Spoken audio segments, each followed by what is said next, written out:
సరస్వతి ముఖ్యముగా పిల్లలకు చదువులు నేర్పించండి, పద్యాలు నోటికి రానియండి. ముందు మనకొస్తే మన పిల్లలకు వస్తాయి. కోపము, ఉబ్బును, గర్వము ఇవన్నీ మనకు సుమతి శతకములో ఇది తిక్కన గారి పద్యం అనుకోండి, మహాభారతంలో అంత పైకి వద్దు, కానీ చిన్న పద్యాలు. మామూలుగా తన కోపమే తన శత్రువు, తన శాంతమే తనకు రక్ష, దయ చుట్టంబవు, తన సంతోషమే స్వర్గము. చిన్న మాటలు పిల్లవాళ్ళకు తెలిస్తే ఇవన్నీ ఈ పద్యం ముందు మనకొస్తే శ్రీకృష్ణ యదుభూషణ నరసఖా శృంగార రత్నాకర లోకద్రోహి నరేంద్ర వంశ దహనా లోకేశ్వర దేవతానీక బ్రాహ్మణ గోగణార్తిహరణ నిర్వాణ సంధాయక నీకునృక్యద తుంపవే భవదతల్ నిత్యానుకంపానిధి. మన నోటికొస్తే పిల్లలకు పద్యాలు వస్తాయి.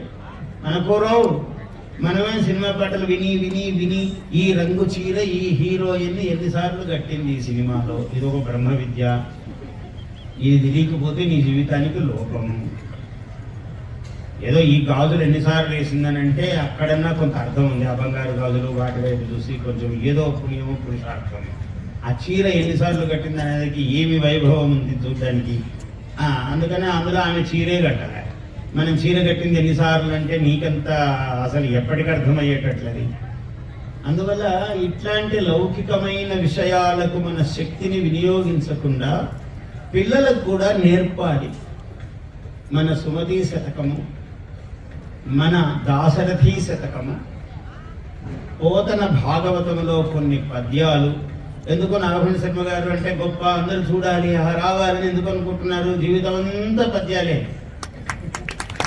పద్యం తప్ప ఇంకో పని లేదు.